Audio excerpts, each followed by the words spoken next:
Hey everybody, this is Greg, and welcome to another video on fire preparedness. Today we're going to be talking about what to do when a fire breaks out.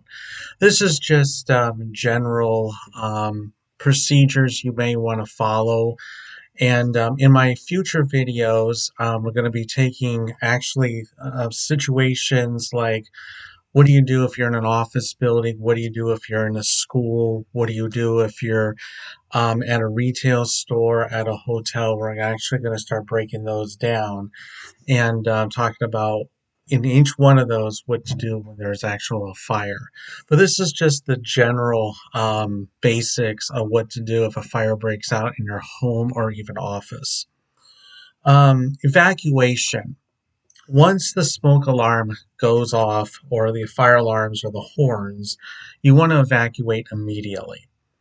If you are in a room or an office, before you open the door, you want to take the back of your hand and rub it on the front part of the door. And the reason for that is because you got more thick skin on the back of your hand, and so if the door actually is hot and there's a fire on the outside of that door, you won't get burned as much versus the front, because on the front of your hand, as you can tell, there's not much skin. So you'll burn quicker on the front of your palm or your fingers versus the back of your hand. So again, before you open the door, make sure you touch it. Don't touch the doorknob, because those are usually metal, harder, and that will definitely burn you. You want to touch the back side of your hand on the door. If the door feels cool to the touch, then it's okay to evacuate and follow the exit to the nearest exit. You want to follow the routes to the nearest exit and exit outside. If you're in an office building, they are posted, as you can see, either on the walls or on the top of the ceiling. But if you're at your own home, you pretty much know your routes out to a nearest lowest part of a window or a door that will lead you outside to help evacuate. If there is a fire in your home or your office, again, if the door feels warm or hot, there's probably a fire outside that door. Seal the door cracks with wet towels, clothes, or any kind of cloth. So you want to take like basically the bottom part of the door. Usually there's just a little crack between the door and the floor. You want to make sure that gets sealed.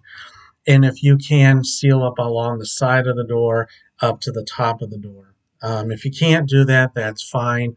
But the most important thing is the bottom, because the seal is a little bit bigger than the seals around the outside of the door. And stay low to the ground as possible. Basically, you're going to be crawling. If you have a landline phone, which some people still do have, especially in offices, or a cell phone, call the fire department and let them know, hey, I'm trapped in my room, trapped in my office. This is the location I am. Try to give landmarks, especially if you're in an office, because we all know when we're in an office building, it's really, really hard to find people, and we're going by numbers, or you might be in a conference room that doesn't even have a number. So you want to make sure you are giving plenty of detail information to the 911 dispatcher where you are, versus in your own home. It's smaller. They can figure it out really quickly. If you have a balcony or a window, you can also place a towel, preferably white or colored, outside, or a shirt to pretty much tell the fire department where you're located at. You can say to the 911 dispatcher, hey, I'm on, and this is specifically if you're on the upper floors, and I recommend above the second floor. Or if you cannot jump for any kind of reason, um, and you put that out, and you can let the fire department know, hey, I placed the clothing, this is what it looks like, so they can look for it out the window or the balcony. And I say the second floor because most of us can probably jump from the second floor down. I do not recommend anybody to jump out a window or a sliding glass door balcony if at all possible, especially above the second floor. If you have a grease fire, just a quick tips here: turn off the stove or oven immediately. Cover the fire with a metal lid, or if you have like a baking sheet. If the fire is small, you can use a fire extinguisher. A lot of fire extinguishers, the ABCs, can put out a grease fire. But if you have a K1, which is a kitchen, specialized kitchen extinguisher, that will definitely help. And you see that a lot in the restaurants or any place that has like a baking, like a bakery restaurant, um, kitchen areas.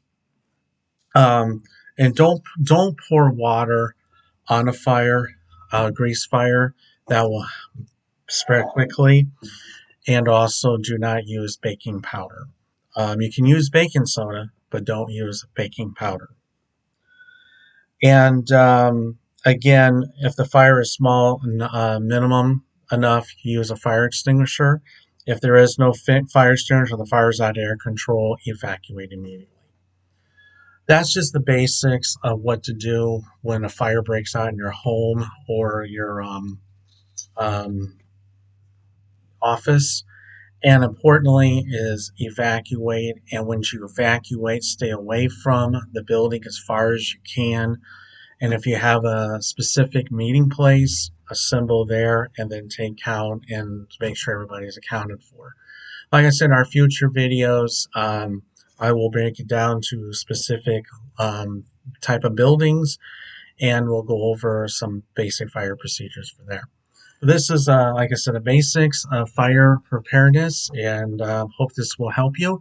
And I'll see you in another video. Take care, everybody.